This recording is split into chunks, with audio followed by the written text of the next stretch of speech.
ሁለተኛ ዜና ምዕራፍ 24 ኢዮአስም መንገስ በጀመረ ጊዜ የ7 ዓመት ልጅ ነበረ። በኢየሩሳሌምም 40 ዓመት ነገሰ። እናቱም ሳቢያ የተባለች የቤርሳቤህ ሴት ነበረች። በካህኑም በዮዳሄ ዘመን ሁሉ ኢዮአስ በእግዚአብሔር ፊት ቅን ነገር አደረገ። ዮዳሄም 2 ሚስቶች አጋባው፣ ወንዶችና ሴቶች ልጆችንም ወለደ። ከዚህም በኋላ ኢዮአስ የእግዚአብሔርን ቤት ይጠግን ዘንድ አሰበ። ካህናትንና ሌዋውያንንም ሰብስቦ ወደ ይሁዳ ከተሞች ውጡ፣ የአምላካችሁንም ቤት በየዓመቱ ለማደስ ከእስራኤል ሁሉ ገንዘብን ሰብስቡ፣ ነገሩንም ፈጥናችሁ አድርጉ አላቸው። ሌዋውያን ግን ቸል አሉ።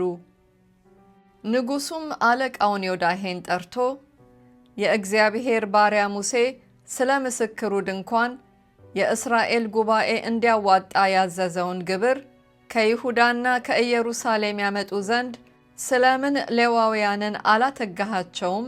አለው። ጎቶሊያ ከሃዲት ነበረችና ልጆቿም የእግዚአብሔርን ቤት አፍርሰዋልና በእግዚአብሔርን ቤት ተቀድሶ የነበረውን ሁሉ ለበዓሊም ሰጥተዋልና። ንጉሡም አዘዘ፣ ሳጥንም ሰርተው በእግዚአብሔር ቤት በር አጠገብ በስተ ውጭ አኖሩት። የእግዚአብሔርም ባሪያ ሙሴ በምድረ በዳ በእስራኤል ላይ ያዘዘውን ግብር ለእግዚአብሔር ያመጡ ዘንድ በይሁዳና በኢየሩሳሌም አዋጅ ነገሩ። አለቆቹና ሕዝቡም ሁሉ ደስ ብሏቸው አቀረቡት። እስኪሞላም ድረስ በሳጥኑ ውስጥ ጣሉት።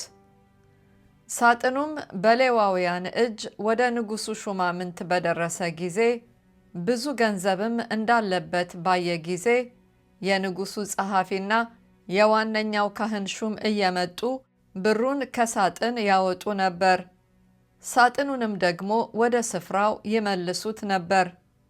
እንዲሁም በየቀኑ ያደርጉ ነበር፣ ብዙም ገንዘብ አከማቹ።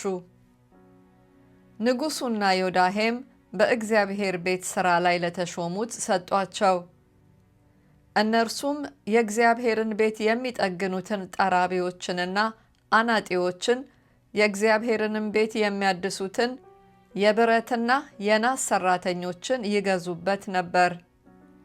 ሠራተኞችም ሠሩ፣ የፈረሰውም በእጃቸው ተጠገነ። የእግዚአብሔርንም ቤት እንደ ቀድሞው ሥራ መለሱ፣ አጽንተውም አቆሙት። በጨረሱም ጊዜ የተረፈውን ገንዘብ በንጉሡና በዮዳሄ ፊት አመጡ። እነርሱም ለእግዚአብሔር ቤት ዕቃ፣ ለአገልግሎትና ለቁርባን ዕቃ፣ ለጭልፋዎችም፣ ለወርቅና ለብርም ዕቃ አደረጉት። በዮዳሄም ዘመን ሁሉ ለእግዚአብሔር ቤት የሚቃጠል መሥዋዕት ሁል ጊዜ ያቀርቡ ነበር። ዮዳሄም ሸመገለ፣ ዕድሜም ጠግቦ ሞተ። በሞተ ጊዜ ዕድሜው 130 ዓመት ነበረ። ከእስራኤልም ጋር ከእግዚአብሔርና ከቤቱም ጋር ቸርነት ሰርቷልና በዳዊት ከተማ ከነገሥታቱ ጋር ቀበሩት። ዮዳሄም ከሞተ በኋላ የይሁዳ አለቆች ገብተው ለንጉሡ እጅ ነሱ። ንጉሡም እሺ አላቸው።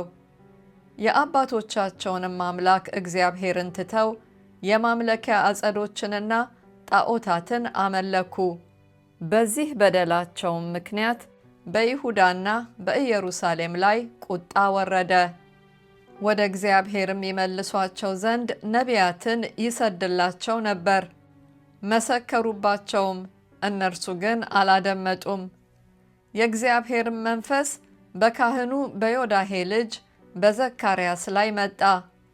እርሱም በሕዝቡ ፊት ቆመና እግዚአብሔር እንዲህ ይላል፣ የእግዚአብሔርን ትእዛዝ ለምን ትተላለፋላችሁ? መልካምም አይሆንላችሁም። እግዚአብሔርን ስለተዋችሁ እርሱ ትቷችኋል አላቸው። ተማማሉበትም። በንጉሡም ትእዛዝ በእግዚአብሔር ቤት አደባባይ ውስጥ በድንጋይ ወገሩት።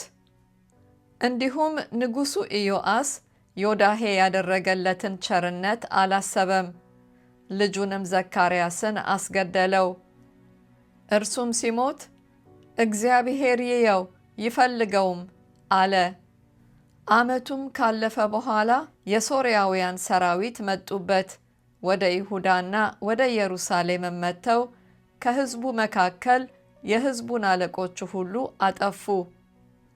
ምርኳቸውንም ሁሉ ወደ ንጉሡ ወደ ደማስቆ ላኩ። የሶርያውያንም ሰራዊት ቁጥር ጥቂት ሆኖ ሳለ እግዚአብሔር ታላቅን ሰራዊት አሳልፎ በእጃቸው ሰጣቸው። ይህም የሆነው የአባቶቻቸውን አምላክ እግዚአብሔርን ትተው ስለነበረ ነው። እነርሱም በኢዮአስ ላይ ፍርድ ፈረዱበት። ከእርሱም ዘንድ አልፈው ከሄዱ በኋላ እጅግ ታሞ ነበር። የገዛ ባሪያዎቹም ስለ ካህኑ ስለ ዮዳሄ ልጅ ተበቅለው ተማማሉበት። በአልጋውም ላይ ገደሉት፣ ሞተም። በዳዊት ከተማ እንጂ በነገሥታት መቃብር አልቀበሩትም። የተማማሉበትም የአሞናዊቱ የሰምዓት ልጅ ዛባድ፣ የሞዓባዊቱም የሰማሪት ልጅ ዮዛባት ነበሩ። የልጆቹና በእርሱ ላይ የተደረገው ነገር የእግዚአብሔርንም ቤት ማደሱ እነሆ በነገሥታቱ መጽሐፍ ተጽፏል። ልጁም አሜስያስ በእርሱ ፋንታ ነገሰ።